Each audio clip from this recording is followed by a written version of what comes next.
Hello and welcome back to the Betarians podcast. You are joined by me, Joe, and my lovely playtester. Today we only have one playtester, Alex, aka Obscuricom.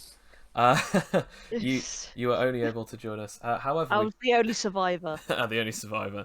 However, we do have my younger brother, Bill, who is joining us this week, as he is part of the development team. He helps me develop some stuff. However, we do actually have a guest today, Shane from CoolBoyShane, YouTuber, and I'd like to say good friend. Aw, thank you. Again, thank you so much for coming on today, Shane. To be honest, I actually can't believe I asked you, and you were like, yeah, sure. It's like, what? Why not, man? I mean, I already had you on my podcast. Yeah, So, I can't. So cool. It's so cool. I mean, he's called CoolBoyShane. So. Yeah. But yes, so today we're actually going to talk about a different type of power. Last time we talked about biological manipulation. This is kind of going off a little bit on. We're actually going to be talking about elemental mimicry. Now, two reasons I brought this subject up this week is because not only have we seen it quite a lot recently in a lot of I'd say comics, but also quite a lot of things have popped up recently in I think quite a lot of anime, like a lot of characters that can use these powers, but also because this power, it does often get used quite a lot in anime tales. And I was talking to you, Alex, about this. I was saying, like, this is a power that a lot of people really quite like and enjoy, and we haven't talked about it yet. I know. We've like, yeah. I think quite a lot of us have done it in the games, including me. Like, to be fair, it was randomization, but I've always wanted to do slime mimicry. After our good boy Simon Lime made an appearance. Yes, and I fell in love with him. Good old Simon Lime. Yeah, and it's just so fun, and I'm like, wow, yeah, we've gone through so many episodes, we haven't really touched on it, so we got to change that. That is true. That is true. However, the other reason is because, Shane, you are just like myself, an enjoyer of the show One Piece. this is true. And Oh no, there's two of them. yeah, there is two of us now. I've And- seen One Piece too. Yes. Oh no, I'm outnumbered. Oh yeah. And this week I wanted to talk about it because Logia types, that's what they're called in One Piece.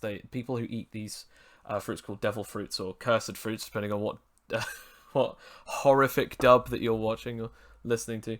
But in the actual show, these fruits grant people powers, but they lose the ability to swim. However, one of the types called Logia, or Logia, whichever one you want to pronounce it as, actually allows the person to become and control and manipulate the element. So some can become, slime, or one guy can become lava or fire or light or darkness or whatever. And their bodies are impervious to most forms of natural forms of physical damage. And I do actually quite like that. However, I do actually have from the fandom superpower wiki. If anyone ever wants to look up that, you can actually find different ones like that. But we actually do have what the power means, elemental mimicry means. The power to transform their entire body or have a physical body made up of elements. It's a technique similar to that of elemental manipulation and a variation of inorganic mimicry. The abilities of this power, it says the user can transform their body completely into elements, including any type of elemental things such as air, earth, electricity, fire, light, shadow, water, etc., etc. The user transforms entirely, including their anatomically identical to their original form, except from made out of this element. Aside from being made of elements, in which case it contains all their organs and is somewhat vulnerable to attacks. Alternatively, and this is where we'll get into this actually, the user can transform into homogeneous matter, without any parts of their body being more important than the other, which means going into this, there are two types of elemental mimics. Ones that are most of their body is able to generate and mimic the same sort of attribute of this element, but the other ones can actually be 100% this element, all the way down to the DNA and the organs, which is exactly what they do in One Piece. These people can be homogenous in the way that their bodies, their organs, their being is entirely invulnerable, because, you know, lava being shot to pieces by bullets doesn't really damage lava. And therefore the only ways to weaken these things are based on the elemental weaknesses of that element. For instance, it can be cooled down, or it can be, you know, I guess like electricity could also affect it, or anything like that. But you do have other ways of weakening it, such as like the powers all have a particular weakness, like seawater. Quite a lot of them have that weakness and stuff like that. But that's in One Piece. I want to talk about in general for a second. So I said to Sam when we were talking about this, Human Torch isn't an elemental mimic. Well, according to the explanations on elemental mimicry, yes, he is. So there you go, Sam. If you're listening, yes, Human Torch is. Did it, Sam? You did it. We did it. He's still affected by physical damage, but that just means that he's not a homogeneous elemental mimic. But he absolutely is one. So I'm going to pass this on to the rest of you guys now. Elemental mimics. Who exactly is an interesting elemental mimic to you, or who you think is an elemental mimic? So we'll go actually over to Shane first. Who do you think is an interesting elemental mimic, or someone? Well, I think the classic example for us One Piece fans has to be Enel. Yes. The Skypia saga. For those who are uninitiated and don't know, there's a part in One Piece where the crew find this map. It talks about an island in the sky, and everybody laughs at them, thinks it's not real, except for like one guy, and they get their ship all ready to get up onto one of these things called a knock-up stream. It's where a giant geyser of water just appears out of nowhere and shoots them up into the sky. So they get up into the sky, and there's like a sea of clouds. Like the clouds are so solid you could actually swim in them and sail a ship on them. And during this time, the man who rules Skypia is this dude who ate the lightning fruit and is essentially calling himself a god because nobody knows how to hurt him. He's made of lightning. He can shoot lightning. He also has an additional ability called mantra, where he can like hear people's, like he can basically sense people from a long distance away. And so he can pinpoint accuracy, like zap people with lightning, like a god might. And he uses this to great effect, to great terror. And the best part is towards the end, where he's basically gone unopposed the entirety of the saga. You know, nobody can fight a guy made of lightning, except one man who just miraculously was never like in contact with him throughout this whole story until right at the very end. And Enel blasts him with lightning, nothing happens. He blasts him again with a bigger attack, nothing happens. And he doesn't know it because he's not from the sea, the ground, right? Because he lives in the sky. But Luffy, the main character, is made of rubber. So he is not affected by lightning. He's the one man in the world who's like this lightning guy's natural enemy because his power does not affect him. It's a very gratifying moment because he pulls a lot of bullshit, and then you get to see him get his ass handed to him by this rubber guy. Yeah, I would definitely say that is probably one of my favourite moments in all of One Piece, if anyone's ever watched it. The Skypiea arc sort of starts off with this whole guy who's just insanely overpowered. They have this thing called mantra. It's similar to how we have willpower, where this guy can predict a move or even hear the essence of a person's mind, and so therefore he knows where the next attack is going to be, or it makes them able to sense you without requiring the use of their eyes. They can do all sorts of weird stuff like that, but this guy is able to predict the next move that you're going to make without even seeing it, so he can just keep dodging. Because he can move at the speed of lightning, he just is insanely fast. But there's just this moment where he comes up against everyone, he completely annihilates everyone else, and then he goes up against Luffy and does nothing to him because he's made of rubber. And I have to say, that is probably one of my favourite moments ever. It's just like Luffy always gets his ass handed to him by elemental mimics because he can't hurt them or he can't touch them. Whereas this one guy, every time that he hits him, it's like as if he doesn't have his powers at all, and it is brilliant. So, no, I quite like that example. Alex, do you have a good example of elemental mimics? Well, technically now I have the Human Torch, like the giant fireman. I actually looked around the Human Torch. There's actually quite a few in comic books. I thought I was gonna have trouble, but actually there are quite a few. Like Livewire, for instance, a lightning mimic villain, who is goofy as heck. I gotta say, but she is incredibly enjoyable, and her powers are just very, very ridiculous. She can turn herself into lightning, and even like in some iterations, she could control, electrically powered things. Like, I think it was in the animated series, she was able to hack into bank accounts by turning herself into lightning and fiddling around with the with the electronics, because she's entirely made of lightning and she can just short circuit everything. Yes, absolutely. I do like Livewire, and I'm really annoyed because that was going to be my reference.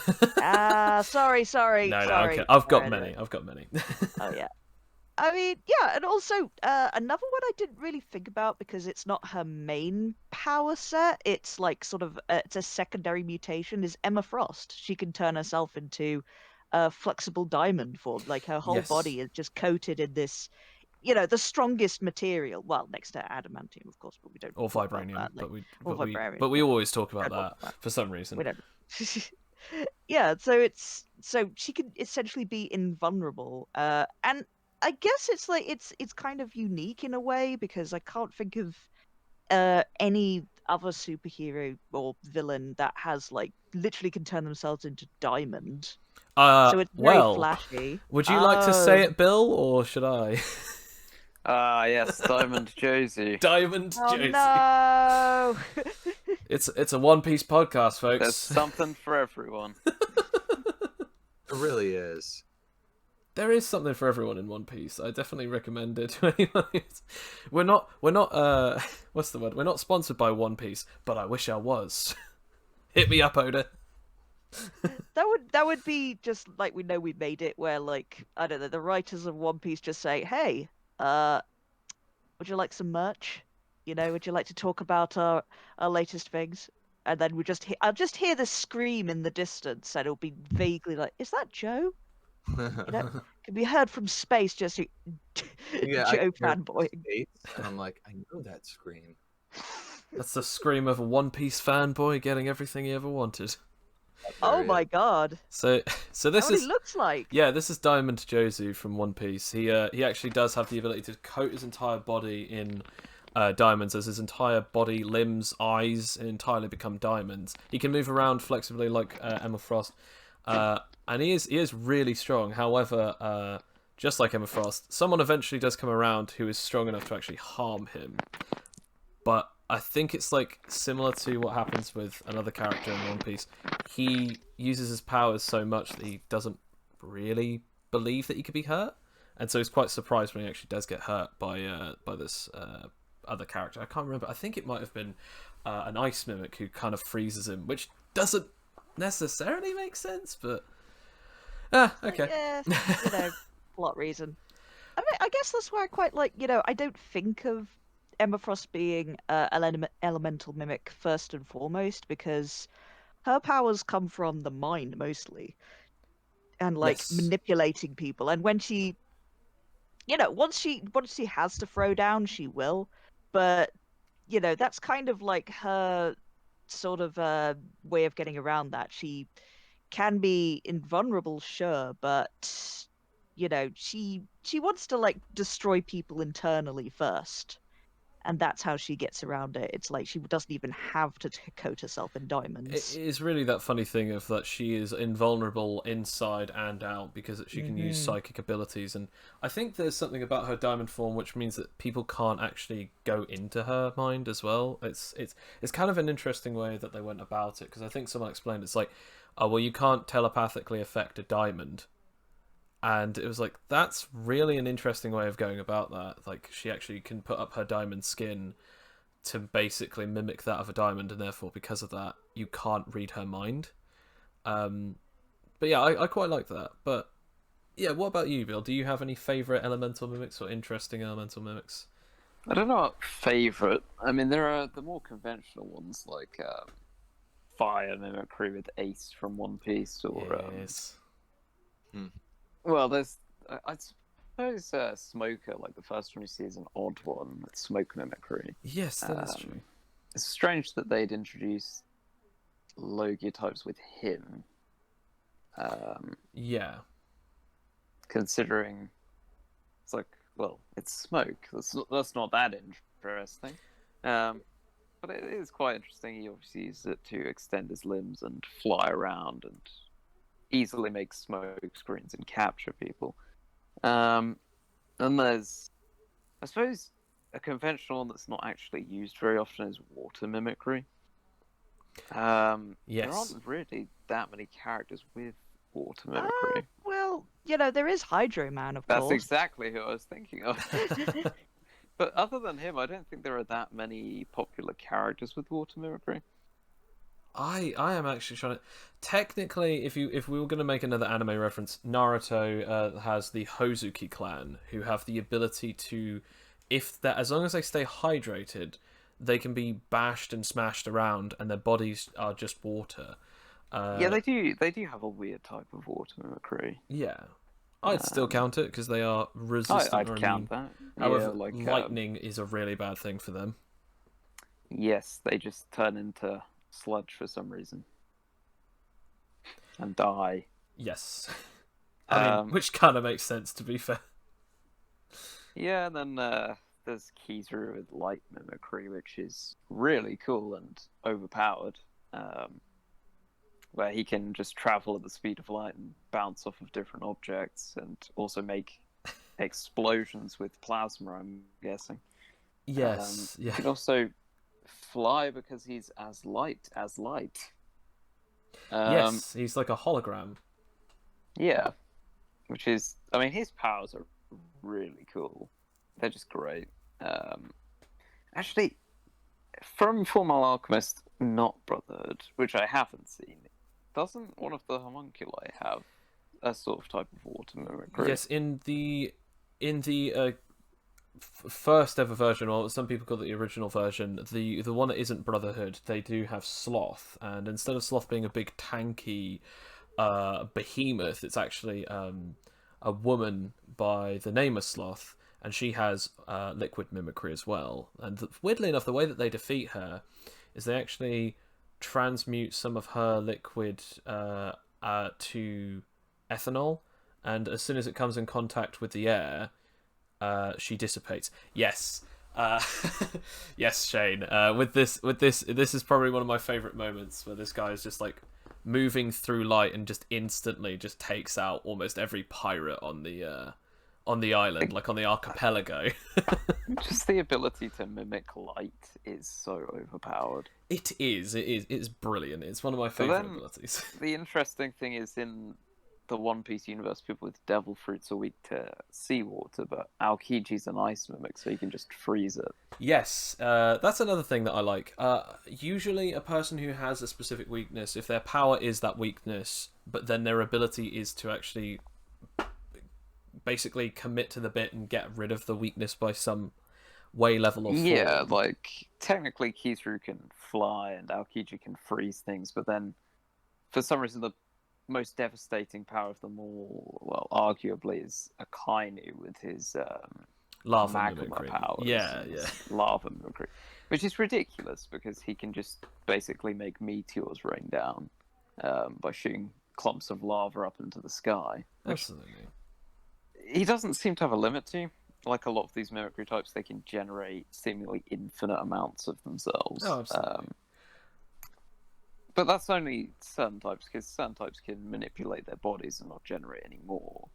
But then, in One Piece, most of them can just generate loads of this element that they're made up of and control it. Actually, it's funny that you bring that up, actually. you said NL or Enaru and the different types of translations there, Shane.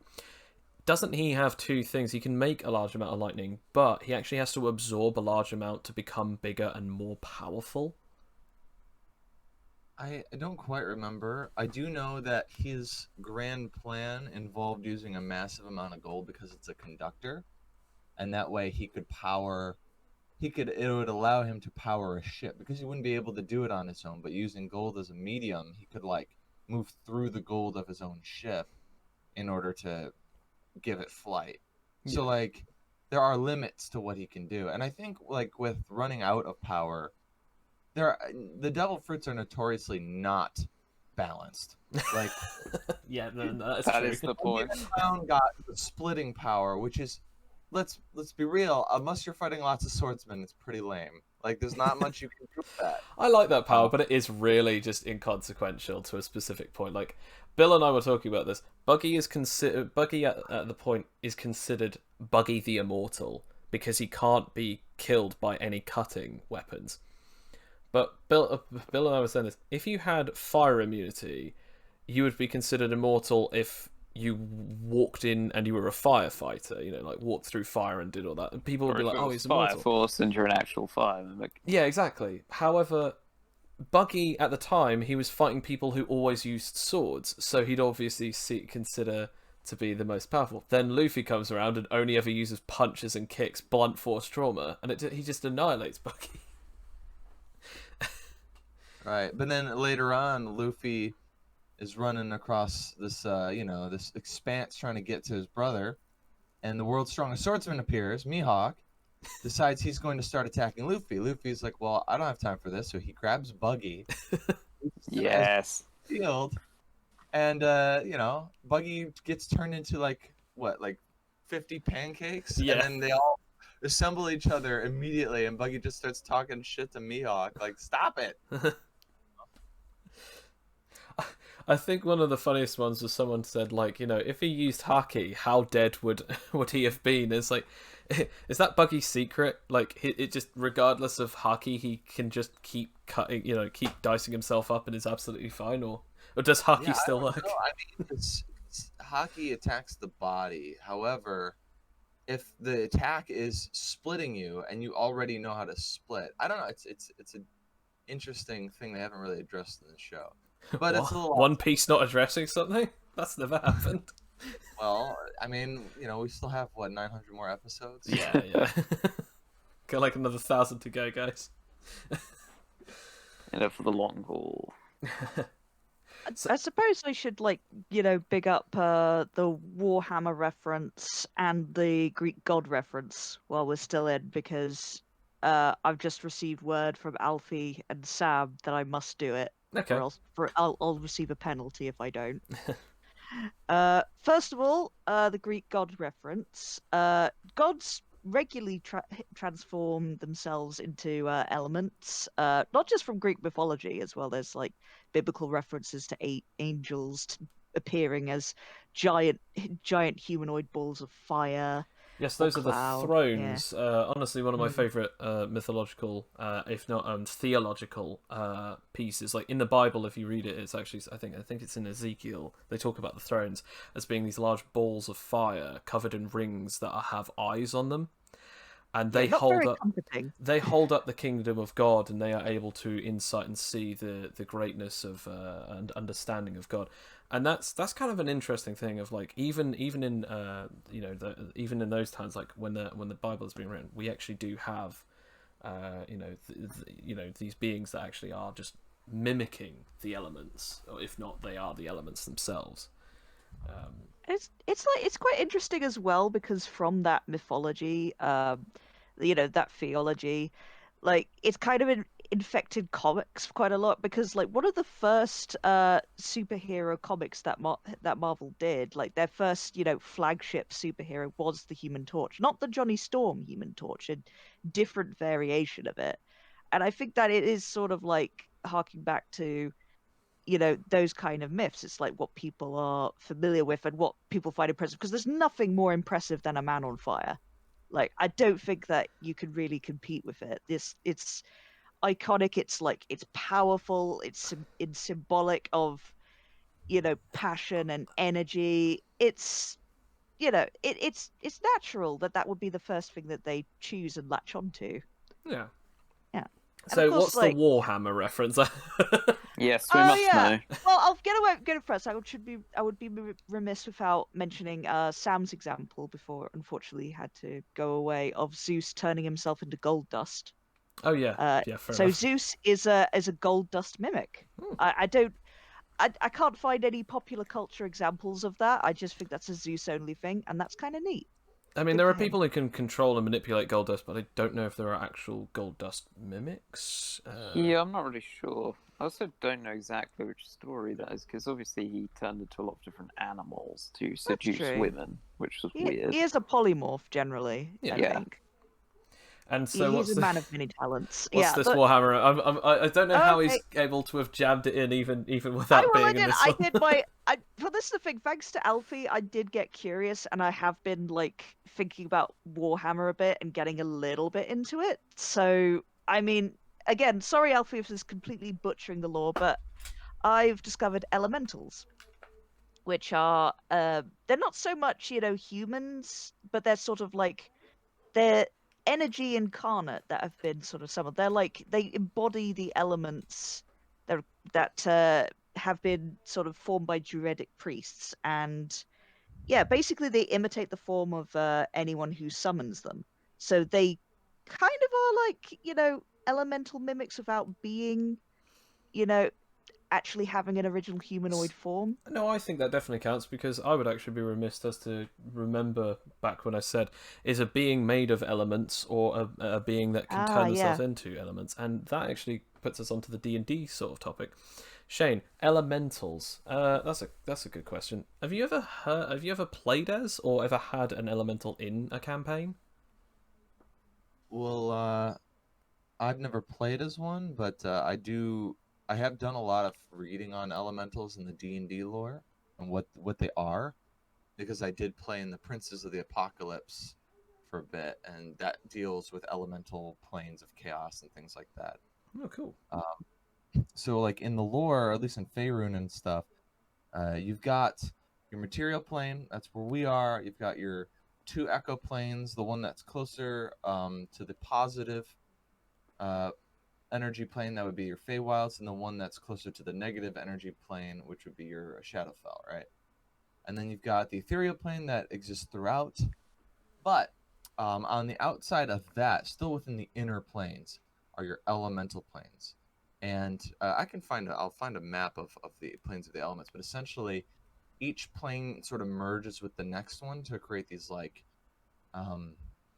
sort of fusion planes, like air and fire merge to make like smoke. So that's like the transient area where you move from one plane to the other. So it's all like this physical disc, and like the closer, imagine like a donut shaped, or a disc shaped, like a CD shaped like plane, and in the center, in the hole, that's the material plane. So the closer you are to that hole, is more recognizable. There's like other elements there. So like in the plane of fire, for example, you've got the city of brass. Well, brass is a metal, right? There's like earth and air, and like you could go and visit the city of brass and live, even though you're on the plane of fire, because it's close to the inner part of that ring, which means it's close to the material plane, so it's more recognizable. But if you just go out towards the outer edge, it just becomes pure fire. Everything around you is just flames. So like you can't, unless you're an elemental, you cannot survive out there. But on these planes, like elementals, like they're like a part of the plane itself, so they don't even necessarily, unless they're like exceptional, like genies, you know, they're usually like they don't have like wills of their own. They're just like part of this chaos. So when a wizard on the material plane summons an elemental with a spell, they're taking some of that fire or some of that air or whatever, and their magic is giving it sentience. So it becomes sentient when it's summoned.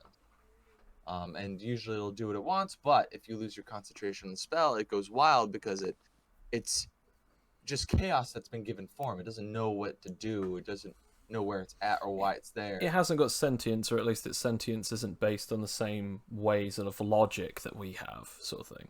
Yeah, well, it's just imagine you just giving random matter sentience. It like who am I? You know, like it doesn't understand why it's there, what it's doing. Yeah. I would just start screaming if it were me. I'd be like, "Oh my god!" Why am I fire? Why am I fire? So what's interesting is like with golems, the way that golems are talked about in D&D is that you create a shell, a body, like a more permanent form of a body instead of just magic to bind elements, and you put the elementals into the golem. So if it's a clay golem, it's a water elemental. If it's an iron golem, it's a fire, I think. Is it fire elemental? Yeah, I think it's a fire elemental. Adamantine might be acid elemental, or vice versa. And then for flesh golem, it's a lightning elemental or air elemental. Kind of sticking with like Frankenstein, you know, putting up his body up in the sky, and then lightning strikes, granting the golem life. Like when I played in a campaign where I got to make a flesh golem, that was all it was I made this body, I expended 2 5th level spell slots in this whole ritual to try and bind lightning to this thing. So like when you attack a flesh golem with lightning, it heals it. It actually Yes, I've heard of that. Yeah. it doesn't hurt it at all. It's actually the only way you can heal one of those things. That's really weird, because that's exactly like Hom. A Yep. homunculus Oh that my God, Sam yes. created in one of our campaigns. We were doing a Dark Souls themed Animite Tales game, and eventually he made this flesh creature out of like the leftovers of all these different creatures that they'd killed and turned into corpses. He eventually brought them, and then he just electrocuted it with like this special electromancy, and it brought it to life, and it was called Hom, short for homunculus. It was just this living sludge puddle that they then stuffed into a mini suit of armor, and it just walked around and followed his character all the way around, and it's brilliant. And it was the only way that you could beat it is by hurting it with anything that wasn't physical or lightning, because lightning would heal it, and it couldn't be harmed by lightning physical, because it was mostly made out of sludge. It was like sentient flesh sludge. Which is probably the most disgusting sentence I've ever said. Flesh Main sludge. weakness was really fire. Yes, fire was its biggest downfall. And willpower. I was going to say actually poison, like how Abercrombie Yeah. wanted to give it poison resistance, so he basically poured in the poison sludge from a swamp, and it just died instantly. That was so silly. That was so sad. Like his character cried for a whole day. Or failed Hom. My son. But I guess is the next part is I will quickly go to this then. Group questions. Do you guys have any questions for or about elemental mimicry? To or for anyone in the group? I guess it's like, well, I guess with like unique attributes, because we've talked a lot about, you know, different kinds of elements. There's only like a few different types of elemental mimic, but we can have unique attributes and stuff, and like, you know, different ways of like hacking it so that you can potentially be any element that you want. Yeah. I'm asking like how far would that go? Like, could I be a gold dust mimic? And how would I go about doing that? I think that's the thing. Like Bill and I were talking about this. We want to make mimics in the game at some point, like gaseous mimics. Like we want to make gaseous mimics, and until then, sadly, that kind of mimic might not be possible because of that. You know, those types of mimics might not be possible. However, Bill and I were saying you could, however, make yourself a gold or a liquid gold mimic, because we have lava mimicry. And because of that, like you could just have it like, oh, it's, you know, like molten metal mimicry, but your molten metal is gold. Oh my gosh, I'd completely forgotten about that series. By the way, So I I was guess actually thinking of the sort of less conventional mimics, like sound mimics and stuff, which is odd, which is like a variation of air mimicry, really. where they Sound can mimicry. create sonic booms by moving around and that kind of thing. I guess that would be more on the level of like being a literal thunder god. Like your body looks human, but like if someone touched you, it'd be like either atomized or they'd just like be blasted back from the sheer sound amplification of the vibration of them being touched, because Yeah. they are literally just physical sound. But then I think one of the Celestials from Marvel, like Shenzorn or something, is technically like a black hole mimic, which is kind of Yes. weird, where he can manipulate gravity and he's made up of black holes and Yes, emit I've heard. Hawking radiation. Really? Yeah. Wow. They're That so is OP. insane. Technically, Would he take I think spatial we could damage? make that. I don't think you would. I think he'd be immune to spatial I damage. think he would be a spatial mimic that can do Yes. spatial / dark. I think we could definitely make that in our right tails with Oh, our definitely. knowledge of the system. We could definitely manage that. Yeah. So I guess the question here is like, if you could choose to be any kind of mimic, then, or if you could play as a mimic type, because you've at the moment you've only played as one archdemon, or archling we now call them. You played as Monstralisk, Shane. If you were to be able to choose a mimic or an elemental mimicry, what kind of element would you want to mimic or have the power over? Definitely lightning. I mean, like, it's funny in One Piece because there's a rubber man that like opposes an L and kicks his ass. But if I could be one, I would definitely be lightning because, I mean, you leave really no trace of any attacks that you do like you would with like magma or ice. Like lightning just happens and then it dissipates.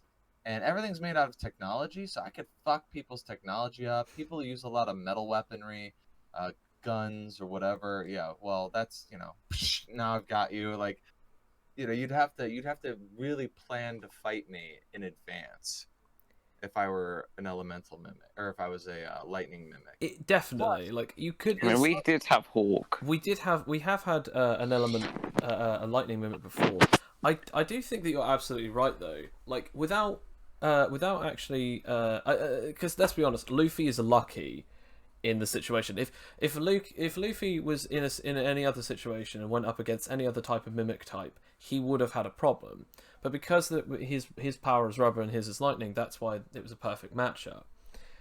But yeah, without, let's say, preparation, that he, you can't really fight something that's made of lightning. But yeah, no, go on. What else were you gonna say? Sorry. No, I mean, that's true. It's like NL just got really unlucky with Luffy showing up right at that time. But he was unopposed. Nobody else could do anything against him. Like, that is an incredibly powerful ability. Because it's not simply controlling lightning. Like, I always used to think how cool it would be to be like Zuko or Zula, Avatar, just manipulating the elements. But you can still be hit by it. You can still get hurt by it. Oh yeah. If you were just that element, I mean, what could affect you? Like, I mean, you have something like animite damage or whatever to counteract that, because like you would essentially be exactly what Anel claims to be, a god. Like, nobody could harm you because you're just an element. Yeah. I mean, it is just insanely powerful, but there are a few weaknesses. I mean, you're absolutely right. So, I mean, do you have any questions for the rest of the group then, Shane, on this particular subject of elemental mimicry? I guess, like, how do you guys think about people that can, like Alex Mack here, who can turn into a puddle of, I think, water. I think.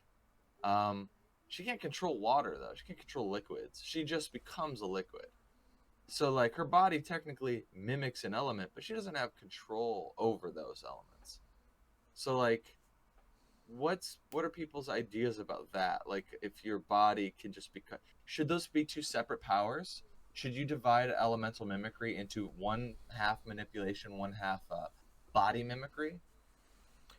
I would say kind of yes, because she does get to do things as water that you wouldn't necessarily have be able to do. If you could just manipulate water.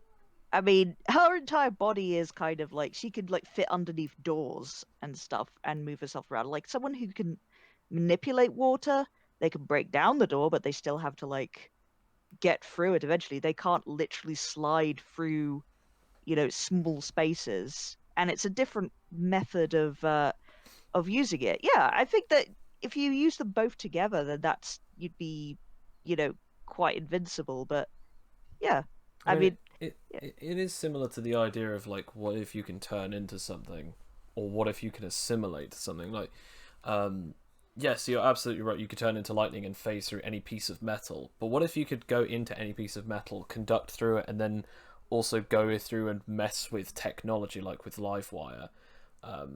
I think really the ability of those things where it's like, is it just your body, or can your body now infinitely control and manipulate the other stuff around it? Yeah, technically, someone who's made of electricity and lightning could be screwed with by someone who's an electrokinetic. Yeah, yeah. Like someone who can, say, control you, and it's like, aha, I can turn into this element. Yeah, cool. That's literally my whole deal, is controlling that element, and then just yeets you off into the next thundercloud or something, uh, or into a plug socket. Who knows? That kind of stuff is entirely based on the kind of way that you can mess with people. So I don't think that they need to be separate, but I don't think they need to be either, to be honest. I don't think they need to be separate. I also don't think that they need to be always together, because the ability to turn into something and the ability to control and turn into something, depending on the situation, can be potentially overpowered. But I like the idea of instead having the ability where you can generate and control the stuff that you generate. However, once it leaves a specific point of area from you, you can't control it anymore. For instance, like, I am a mimic of fire. I can control and generate any of the fire that I control. I set a house on fire. Quick, control the fire and put it out. I can't do that. It's no longer my fire. I am no longer it. It is no longer me. We are separate things now. Right. No, my son, don't burn the house. No, There's also another character we haven't mentioned, but I've been thinking about is the villain from the first Hulk movie from 2003, Ang Lee's Hulk. yes. Yes. Yeah. Dave Banner has the ability to absorb like any material that he's in contact with, and so he can become that material. The way that it happens is like at one point there's a guy who's like talking to him, who's like threatening him or whatever. So his foot absorbs with the metal grate in the floor, and his hand absorbs with this this big metal machine. So he uses his foot. He lifts up his foot to trip the guy who falls to the ground, and then lifts up the machine and crushes him with the machine that his hand is connected to now. And eventually, when he fights the Hulk, he becomes the rock in the wall that the Hulk starts to bash on.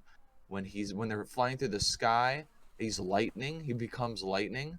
So he's lightning at that point, and then when he's in the water, he becomes water. He just turns into whatever he's in Subject contact to with. simulation mimicry. The Yes, user has. we do actually have that. Yes, we do actually have we that. have that in adaptability. That's one of Absolutely, the yeah. vital powers. Yeah. Absorption Man or Absorbing Man is one of my favourite characters, only because that when I found out that he was quite a ridiculously powerful character, it wasn't just that only Hulk movie. Because in one of the comics, he actually touches Thor's hammer. So in other words, he's made of Uru, which is like the special mythical metal that can not only conduct magic, but can also be ridiculously powerful. And because he touches Mjolnir, I think there's two different times that he touches it. One time he touches it, it just becomes really powerful. The other time he touches it, no one can lift him or throw him around because that the enchantment also connects to him. So therefore, only Thor can lift him up and bash him around. Because only he is worthy to fight it. That's quite funny. I thought that was brilliant. I think stuff like that, like weird connectivity, is kind of cool. Yeah, no, I think Absorbing Man is pretty cool. That is such a cool ability. definitely a worthy mention for this topic, just because he doesn't stick to one element. He can basically absorb anything. Yes, yes, and actually, I completely forgot to mention. Technically, by all forms, Luffy actually is a mimic as well. He is a rubber mimic. His body mimics rubber. Yeah, I mean, they call them paramecias because what he's mimicking isn't like Natural. It's man-made. a flowing form of anything. Yeah. Yeah. Um, but yeah, it's interesting how they handle a lot of those. Like, Yeah. I mean, for example, there's a character named Pika. He's a stone user, right? He can mimic and create He stone. assimilates to and controls it. He doesn't Yeah, necessarily mimic it, and I think that's yeah. a very important definition that That's people what I was trying to forget. get to. He assimilates it. He has like a big shell. He can move mountains, but his body has to still be inside of the stone, which is what Zoro has to do. He has to like chop up this giant statue that he created, sort of divide it up so many times until he can pinpoint where Pika is, and then slice Pika. If you've ever seen Death Battle, there's a thing where they explain that to do so, he would require the power of, I think, like 3.5 or 3.7 megatons of force to be able to cut a mountain in half like that. And so therefore, like, I have to say, like, One Piece has got some of the most overpowered characters in that entire series. A human can cut a mountain in half.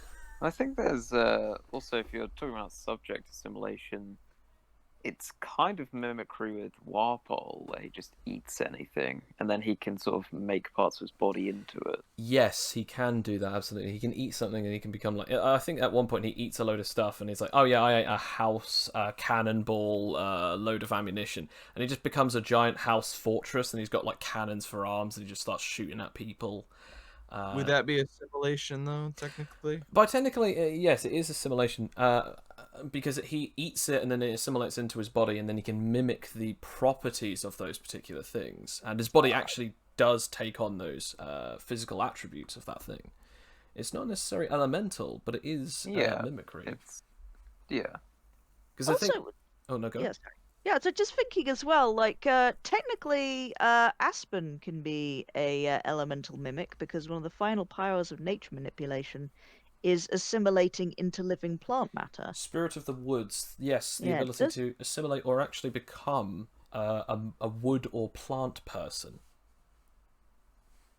Would that technically count then? That is absolutely 100% mimicry. It is assimilation mimicry, but it's still mimicry nonetheless. I mean, you require to touch or hold onto plants to then mimic their exact chemistry. But yes, absolutely, you turn into that plant and thing. I think the only question I actually have left, and I think this would actually be a question that I'd actually, fun enough, I'd like Bill to answer first. Actually, is we always talk about this powers that would go with elemental mimicry. What are the two most interesting or two most amazing powers to go with an elemental mimicry ability and something else? So, Bill, what do you think? I mean, depends if you're just going for one power, but the most obvious one that we should get out of the way is just the manipulation of something like, oh, I can become water, I can assimilate to water, but then I can also control any kind of liquid. So I could control myself, but I could also control any kind of water or even like blood and that kind of thing, which is ridiculous. But if you're talking about like, because recently I did think about multiple powers together that I did tell you about, which would be really cool, to basically become some kind of abyss monster. Yes. But that's like a megazord of powers. That is the ability to become a polymorph, like turning into a large, like say for instance, like a large dragon, and then fire mimicry, and you are just an invulnerable dragon made of fire that can soar throughout the earth and destroy and desolate, but also like fly through things. And because your entire body is fire, it doesn't physically harm you, but everything that you just fly through just burns. Like those types of abilities are insane. There's also, I mean, an analog of that in One Piece too with Blackbeard. He's the only guy that has figured out how to have two powers at the same time. Yes, that is absolutely true. he's I think a paramecia because I don't think he is darkness. Wait, does he ever absorb stuff? Like He's called his power is a Logia, but it's a special Okay. type. He's technically is a dark mimic because any physical forms of damage, the darkness eventually swallows, similar to most things. But he has to feel the pain first. And Right. the other power that he gets, the Quake fruit, is actually a paramecia type. Right. So he's got two, and like honestly, any two powers that are like really useful can go together. So you kind of just, if you're building a character that's like, I want to be a fire guy. Okay, all right, you know, that's pretty common but fun type of mimicry, sure. So like, what are you gonna do with that? All right, well you could do manipulation so that you have full control over fire, or you could just use that as sort of a defensive thing, the fact that your body can become fire, and do some other like random thing. You could like control something that's not fire. Like you could just control like water or something. Yeah. Your body becomes fire, but you control water. That would be neat. Yeah. What about you, Alex? Like any particular powers that could go well with mimicry hand in hand? Well, in Animite Tales, I was thinking about the possibilities of slime mimicry. There's this perk you can get where you can generate slime that catches on fire. Like the, Oh, you are we know, gonna have to do a copyright yeah. claim now, Alex? Because Yeah. are you gonna do napalm, man? I mean, no, that's what I was thinking. I'm like, Hey, yeah, I that's mean, well, my if you dream. have two mimic abilities, like fire mimicry and slime mimicry, you become Napalm Man, and Napalm Man is OP. But like, what if you could just be a pyrokinetic and like you just shoot slime at people and then set it on fire and then you just like watch them melt like candles in front of you? That is a good one. I think the one that I liked the idea of the most is and it is actually something you can do in Animite Tales, is two different powers. So the idea was something that Bill showed me recently was like, well, two mimic types that are really dangerous are any kind of mimic types that grants you coverage of common abilities and rare abilities at the same time. Because the problem is with elemental abilities like lightning immunity, that's great and all, but what if lightning isn't a very common element? Like, because everything is Yeah. going to eventually either be cut, smashed, crushed, or set fire, because those are the most common disasters. But electricity is a really common. It was a really commonly concepted misconception of people thinking that that's going to be the best one. But to be hit by it, it's really uncommon. To deal it out, it's also uncommon. So very little people are going to have resistance to it.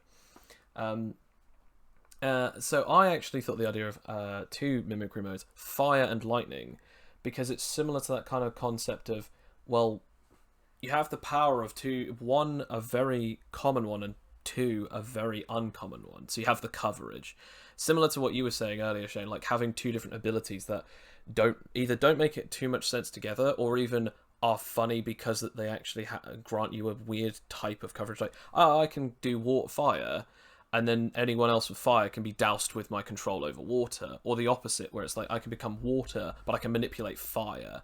Those kind of abilities. So I was just thinking, become lightning and fire together, and you just become like this crackling hot mess of devastation. Maybe a little OP, but who knows? So my last thing is obviously, like we've talked about how it can be used. I always think that like what? yeah, I think the question is usually how it can be used. Like how could a character use it? But here's a question: do you think that this could work in Animite Tales, Shane? Do you think that this could be an ability that you see yourself using in any tabletop RPG in general? The ability to basically be a Logia type user or an elemental mimic. Yeah, I mean, if we're just talking about turning your body into an element and being able to control that portion of the element, I think that that's well within reason. You could definitely create like rule sets for that. It's just when it gets to the manipulation, I feel like that should be like a separate thing. Personally, like have sort of like you can have both, but you cannot have it's not a package deal innately. Like in One Piece it's different because I mean, why would there be two fruits that one allows you to manipulate, one allows you to be it? You know what I mean? Yeah, Like yeah. that's redundant. So they just package it all together, and that's why Logias are so powerful. But in Anime Tales, like, you can have multiple people that control fire. Like, it's not just one person who has that fruit. It's like anybody can figure out ways to control these sorts of elements and stuff.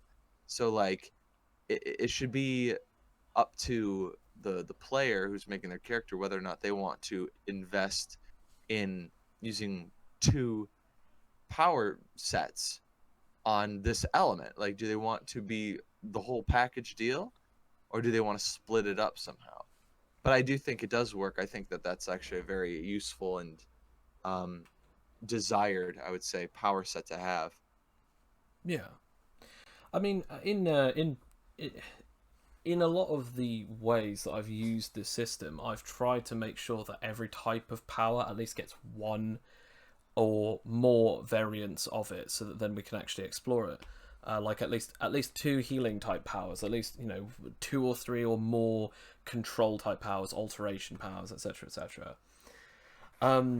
And in Anime Tales, we do have elemental mimicry. We have all sorts of different types of mimicry of some degree, as we've just now discussed. But the ability of homogeneous elemental mimicry, the ability where your body is just the element and it's very difficult for a person to be able to physically damage you, we actually do have those abilities in Anime Tales.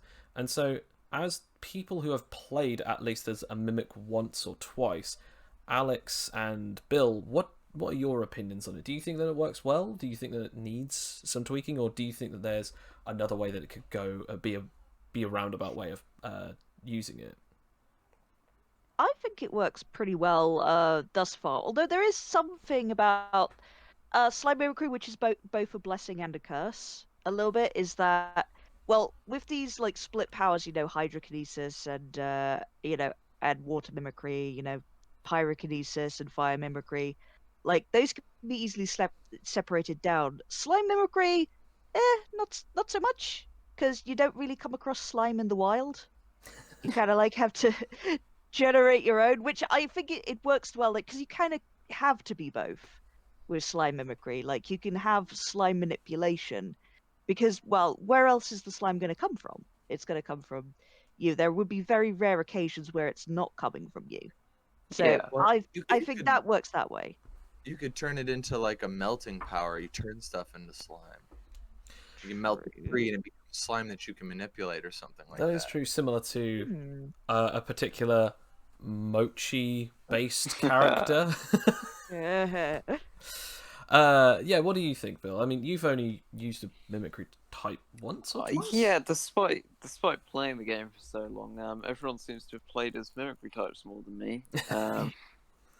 I don't know why. Perhaps because everyone really likes the idea of being immune to physical damage.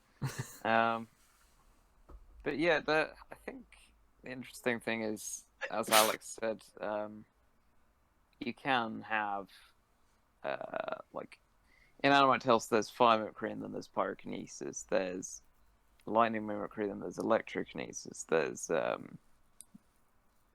water mimicry and hydrokinesis.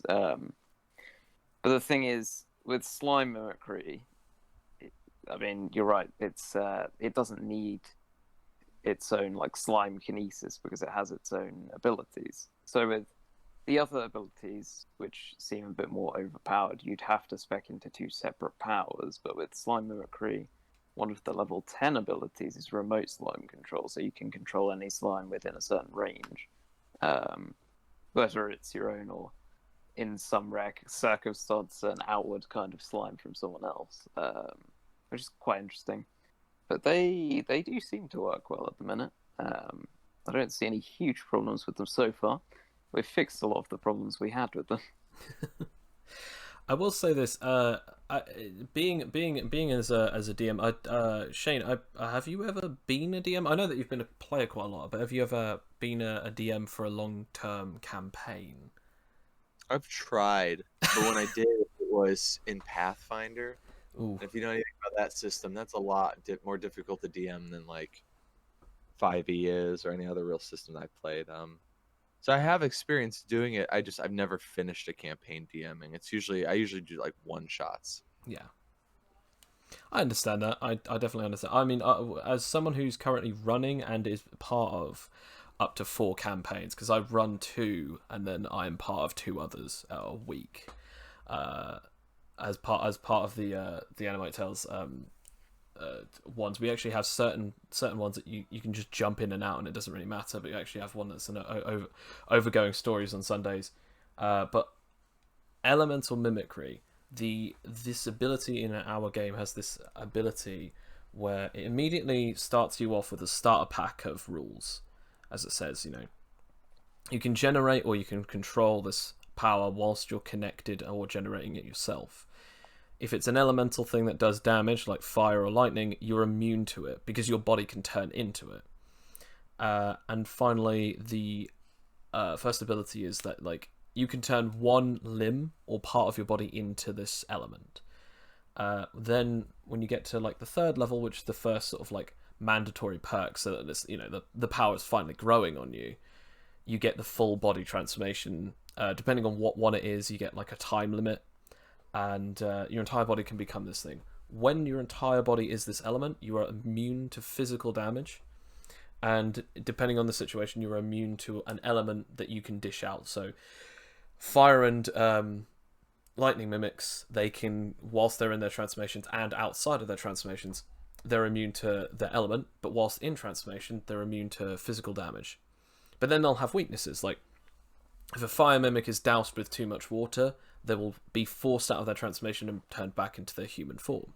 If a lightning mimic is hit by anything that is non-conductive, such as a material called mineral or rubber, it hits them as if they were not even in their mimicry mode at all. So they can be hurt, they can be slashed, they can be punched, stuff like that. And then with the other ones, we actually have stuff like water mimicry. You take 2 times ice and lightning damage, or slime mimicry. Literally, if you're hit by too much water, you just become a puddle that cannot move, and you have to roll a DC, a dice check, to transform your human body back into transform yourself back into your human form, and then you have to hope that you can dry off the next time that you need to or want to use your powers. So in that kind of thing, I personally, as a narrator, have said elemental mimics are not the biggest problem, but the biggest problem is actually a DM who will want to do this whole weakness or power grinding. And I don't know if you've ever come across this, Shane, or anyone else actually, for that matter, is you'll be in a campaign and someone will see that you guys have certain abilities that layer over each other or do quite well in certain scenarios, and then the DM or the GM or the narrator will immediately go, the next encounter that you have has your exact opposite power or the weakness to your abilities or something to stop your powers.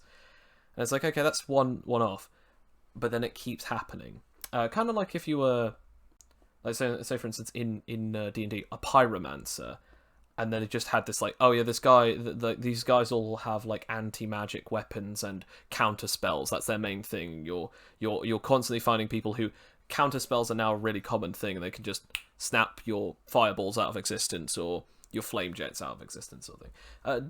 Do you ever see those kind of powers becoming a problem, especially something like this with this level of I'd say difficulty to fight against? I think that if you have a really strong power, let's say you're a Kainu from One Piece who's the Magma Man, okay? Yes, there is probably another Logia out there that's your your foil.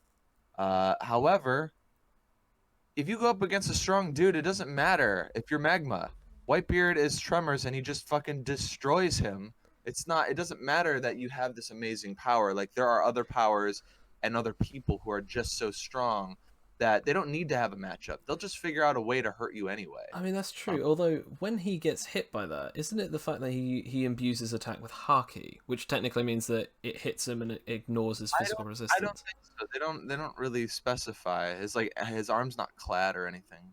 I know, but I don't think they clad arms at the time, did they? They never used to color the post time skip. Post time skip, they did that, but yeah. I mean, I guess we'll never know. It looks like he's just using his power here, but like Absolutely.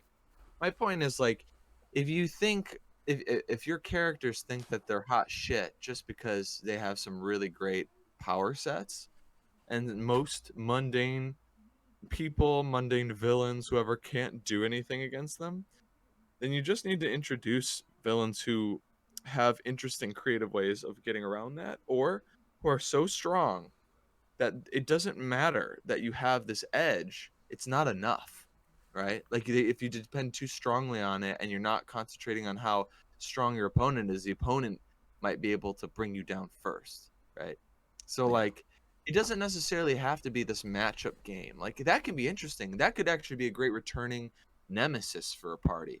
Like let's say you're a plant person, right? And you grow plants, and there's a fire guy who just likes he's like an oil baron looking dude, you know, with a big mustache and a top hat, and he just burns forests to the ground, and it's like my nemesis, you know, industry, right? Industry man. Industry. I just like the fact that he's just called Industry. Just so no, what are you? I am Industry. And Industry. Mr. Tree. industry, yes. No. His symbol is like a burnt out like stump of a tree or whatever. Anyway, like if you can have returning or recurring characters who, let's say he fights, he's got this power that, you know, you're weak to or whatever, but like, is he trying to capture the good guy? Well, maybe not. Maybe he's trying to do something, steal something, and you're trying to stop him, and his whole goal is to get away, so maybe he gets away. So you'll see him again. So like, it's okay to bring him back because he didn't die, and he'll come back, right? Yeah. And if you're afraid that you won't be able to, like, if you're afraid the party will kill him before he has a chance to like come back and do his thing, then give him an out, like an ally that shows up to whisk him away, or some sort of device that can maybe teleport him away. I don't know. Like, it's up to the DM to figure it out, but like, you got to sort of set it up where your foils to your characters aren't thrown away so casually. You need them to come back so that you can use them again and justify it, not just like, oh, this guy also has the exact power set that you're weak to, and so does his brother, and so does this other random person. Like, you know, that does sound weird, and it sounds like the DM is targeting the people playing. Yeah. You don't want that. I think that's the thing. Like, weirdly enough, I got a very ironic thing that was like, someone said to me whilst we were playing during the Asconia campaign, Phyllis is pretty much invulnerable, and I never feel like Phyllis is ever in jeopardy. Now, this was Bill. This was your character, obviously. Phyllis had a physical resistance, and he had a fire immunity. He also had an energy resistance. Now, this gave him like 3 damage types that he was quite resistant or completely invulnerable to, but he could still be hurt with a strong enough attack of energy or physical. And it was only when he was transformed. And it was only when he was transformed. Like, I want to point this out. Like, he had to roll the dice check twice, and if that was in combat, that was it. Like, but I start combat. Okay, I need to transform. If he failed that roll, it's like, well, I guess I'll have to transform into my other mode. If that failed, well, that's it. I'm done now. I don't have any of my abilities. I am regular man. I am regular man. And I think it was just because that he would always wake up and be like, I transform into my powers because I can and I can afford to do so. And everyone was like, it's the funny joke that Phyllis is really strong. But the thing is, there would be moments where he would come to the rescue of certain other characters, or even be the detriment of other characters, like, you know, villains or anything. And then it was funny because we actually had to split the campaign into 2 separate days of the week because we didn't have enough time on one day to be able to do 2 separate parts of the campaign. So I split it into different segments of the week, and I got this thing of like, you know, oh, you know, Phyllis never gets hurt or attacked by any other types of attacks other than physical or fire, so there's nothing. During those 2 weeks, do you remember the only main things that you fought, Bill? Oh, yeah. Willpower users, which are basically people who have haki, which can ignore physical damage resistances or power-based resistances. He had a degree of super strength that could one-shot anyone, so that was fun. And spatial, which ignores physical damage resistances. And then when we came back, everyone else was just, back to normal. And I didn't care. They were down anyway. I love that thing of like, people who complain about power balancing. It's the thing of like, if I did cater to specifically one character, then it would then mean that there's no point in worrying about the rest of it. Like, if I only stuck with fire, then it meant that 2 players who had nature wouldn't have been able to use much of their abilities. If I used if I used nullification, then most people who use their superpowers to actually fight wouldn't have been able to fight or harm this person, because they could just keep nullifying people's powers. That's not why I didn't do it. It's because that overall, the main part of the module was you go from one point of the campaign to the other, and if there's an opponent that just so happens to have an ability that counters your ability, that's a one-off. But it does come to that sort of degree. Like, elemental mimicry does have weaknesses. Trust me, we built the system so that then people would have weaknesses to almost any power. But elemental mimicry, why we're talking about it today, is because the abilities of this power intrigue us. They're interesting, and let's be honest, I just really wanted to get a kind of an interview slash podcast just with Shane helping me back up the One Piece crowd here. We have been destroyed, the anti-One Piece gang. You have been torn apart to the cosmos. But yes, thank you so much for coming along, Shane. Are there any last things that you'd like to say to our listener? Our single listener. Our single listener. Hey, I make stuff on YouTube, although I haven't recently, but I have animations about Dungeons and Dragons, and I do my own podcast called Podcasts and Players, where I have Joe on. That episode as of yet is not out, but the interview is done. It just needs to be edited and released. So there's that to look forward to. If you want to see it, you can subscribe to my channel, CoolBoyShane, on YouTube. I would definitely recommend that. I was over a friend's a couple of weekends ago, and I couldn't sleep. And so what I did was I just popped that on, and I couldn't sleep for like 4 hours, and I think I got through like 3 episodes on the playlist. And the best part was that I didn't ever have to fear that I would hear my voice at any point on a podcast. I was like, he hasn't got it on the playlist yet. Yes, sold. So yeah, if you guys want to listen to it, I think you do ones with different D&D people, artists, and I think you've done one with your most recent one. I can't remember. Yes, voice actor. Yes, and we also have Aiden, a classic bird cyclops, and Dingo Doodles. I love all of them. I've been listening to the first 3. I haven't even gotten to the others yet, but I would recommend it. So yeah, CoolBoyShane. I'll put a link in the description, but I'll also put a link in the description of the Patreon post as well. So if anyone wants to actually check out CoolBoyShane, his content is way better than ours. So definitely check it out. You're really selling this well, I gotta say. This is, our worst enemy right now is yourself, Joe. It's great. Buy our stuff. I mean, okay, there's no winner here. It's a form about quality, and right now we have, I guess we could say that we have quantity. We have a lot of videos, I think. But yes, if you guys want to check him out on there. You also have Twitter, I believe, as well, where you post stuff. I'm not super duper active right now. I sort of just retweeting Black Lives Matter activist type stuff, and sometimes if I see like somebody release a link, like an art thing, I'll retweet that. I haven't really been tweeting too much of my own content lately. Yeah, but I'll get back to it. Well, thank you very much for joining us, and again, thank you, Bill, and thank you, Alex, for joining us as well. I'm really glad to actually have had Bill on here, because I remember when we were first doing elemental mimicry, I was saying to Bill, we have to make this work, and we've spent like 3 years trying to balance these very overpowered abilities. I think we've done quite a good job of it now, but at first they were very unfairly overpowered. But yes, thank you, the both of you. In fact, thank you all three of you for joining me. So thanks for listening, everyone, and take care. Bye. Yeah, thanks for having me. See you guys. Great time.